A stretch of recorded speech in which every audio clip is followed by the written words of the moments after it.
Bienvenue pour cette nouvelle émission de Contrepoint. C'est un plaisir de vous retrouver cette semaine. Je vous propose une analyse du voyage d'Emmanuel Macron à Madagascar, des propos qu'il a pu tenir aussi sur la question du développement à Madagascar.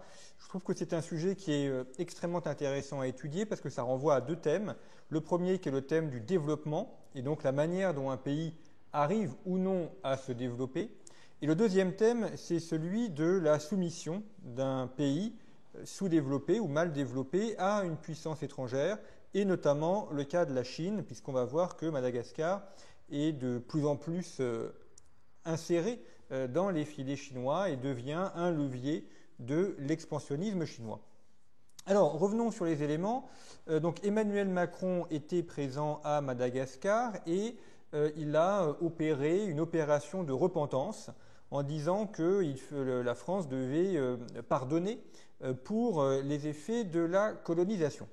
Alors vous savez que dans la tradition libérale française, il y a toujours eu une opposition à la colonisation. Il était opposé à la colonisation à ses débuts, et puis ensuite, les libéraux ont toujours été favorables à la décolonisation. Pensons à Raymond Aron, un libéral un peu particulier, un peu complexe, mais enfin, en tout cas, qui était clairement en faveur de l'indépendance de l'Algérie. Donc cette opposition à la colonisation, elle repose sur deux éléments. D'abord, une vision philosophique. On estime qu'on ne peut pas imposer à d'autres une pensée, une manière de vivre, et encore plus par la force et par la violence.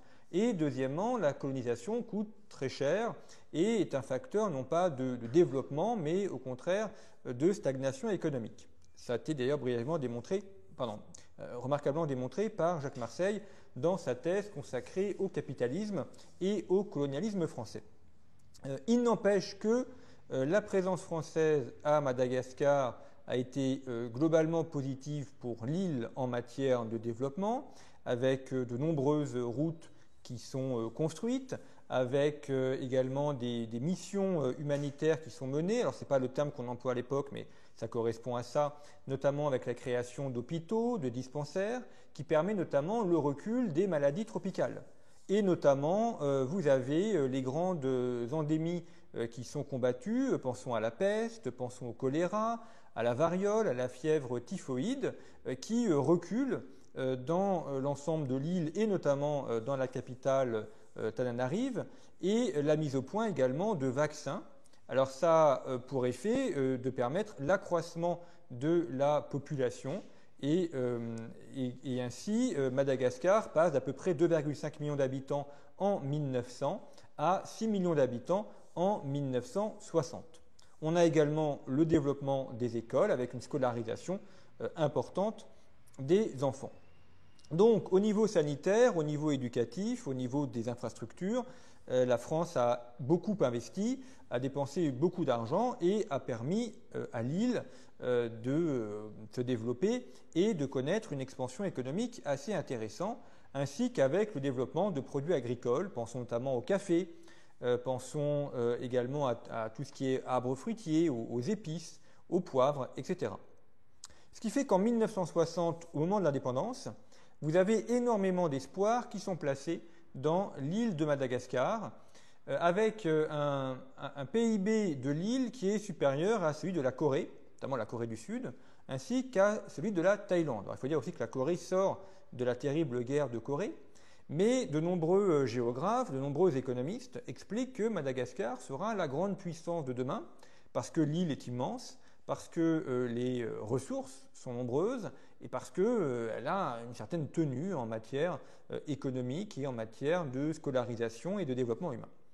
Donc énormément d'espoir placés dans Madagascar, surtout en comparaison avec les pays asiatiques.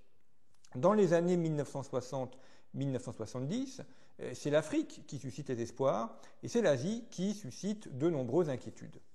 Évidemment, la situation est complètement inversée aujourd'hui. La Corée du Sud est ce grand pays développé que tout le monde connaît. La Thaïlande s'est beaucoup développée aussi. Pensons également au Vietnam qui s'est remis de ses innombrables guerres, alors même que Madagascar a quitté la catégorie des pays en développement, les PED, pour devenir un PMA, donc pays les moins avancés.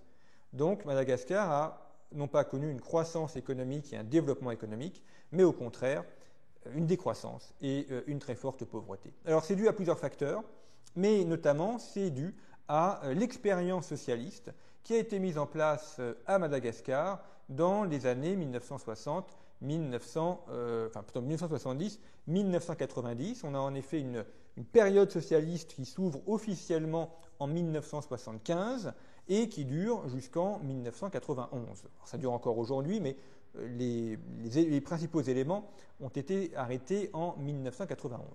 Alors, cette expérience socialiste, elle est fondée sur des éléments tout à fait classiques, avec notamment expropriation, collectivisation des terres, politique keynésienne également. Vous avez aussi des coups d'État militaires qui sont mis en place.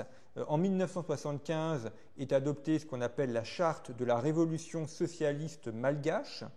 Et vous avez ainsi également un petit livre rouge qui est réalisé par le régime socialiste de Ratsi Raka et qui vise à la mise en place donc d'une révolution socialiste, d'une charte socialiste, qui s'appuie d'ailleurs en partie sur le congrès de Tours de 1920. Donc tout cela aboutit à la pauvreté la plus extrême, comme à chaque fois malheureusement. Et aujourd'hui, eh bien, Madagascar en paye encore les conséquences, même si l'île est revenue d'une partie de cette mésaventure. Eh bien, le recul qui a été connu au cours de cette parenthèse d'une vingtaine d'années n'a véritablement jamais été comblé. Et c'est là qu'on en arrive au deuxième point, qui est la soumission à une puissance étrangère. À Madagascar, on a une forte présence indienne. Il y a beaucoup d'Indiens dans cette partie de l'océan Indien, à La Réunion, à l'île Maurice, en Afrique du Sud, à Madagascar. Pensons à Gandhi, qui est peut-être l'un des Sud-Africains les plus célèbres, puisque Gandhi a fait une partie de ses études et a vécu en Afrique du Sud. Et aujourd'hui, on a une deuxième puissance qui arrive, qui est la puissance chinoise, qui profite de la pauvreté de Madagascar pour corrompre certaines élites, pour faire des investissements qui lui permettent de se faire bien voir de certains dirigeants. Et la Chine est de plus en plus présente sur l'île, avec comme finalité d'évincer ce qui reste de la présence française. Alors, cette présence chinoise vise à plusieurs objectifs. D'abord, il s'agit de contourner l'Inde. Vous savez qu'il y a un antagonisme quand même très ancien, séculaire et profond entre la Chine et l'Inde. Donc, en s'installant à Madagascar, on assure une présence chinoise dans l'océan Indien, et donc ça permet de contourner la puissance indienne. Mais l'autre objectif est également d'assurer la présence de la Chine dans le canal de Mozambique, canal où l'on vient de découvrir d'importants gisements de gaz. Or, la France possède de nombreuses îles dans ce canal, des îles qui sont revendiquées par Madagascar. Madagascar n'a jamais eu de souveraineté sur ces îles, mais elle revendique la possession de ces îles avec l'idée que l'accès au gaz lui permettra de se développer. Et ce qui n'est pas vrai, puisqu'on sait très bien qu'en économie, la présence d'hydrocarbures, de gaz et de pétrole n'est rarement un facteur de développement, c'est même très souvent un facteur de corruption et de sous-développement. Mais l'idée développée par un grand nombre de Malgaches, c'est de dire que c'est à cause de la France si l'île est pauvre, et donc que comme réparation, Madagascar va demander la rétrocession de ces îles de manière à pouvoir accéder aux gisements de gaz. Derrière, on a la Chine qui intervient et qui aimerait bien que Madagascar fasse main basse sur les îles françaises pour accéder au gaz, de manière à ce que la Chine puisse se connecter et récupérer ces îles, et donc récupérer le canal le gaz et les hydrocarbures du canal du Mozambique. Donc, vous voyez qu'on a un jeu à plusieurs échelles. On a un jeu avec une imbrication des acteurs, avec d'un côté un pays pauvre à cause d'une expérience socialiste qui se poursuit encore aujourd'hui d'une manière ou d'une autre, et derrière un pays qui veut profiter de cette pauvreté pour s'installer et pour capter les ressources naturelles. Donc ce qui se joue à Madagascar, ce n'est pas de revenir sur des éléments du passé, des éléments d'il y a 50 ou 60 ans, c'est plutôt d'étudier les événements aujourd'hui, de voir comment ceci se développe et comment on va arriver peut-être à une mainmise totale de la Chine sur Madagascar. Merci pour votre fidélité, à très bientôt pour une nouvelle émission de Contrepoint.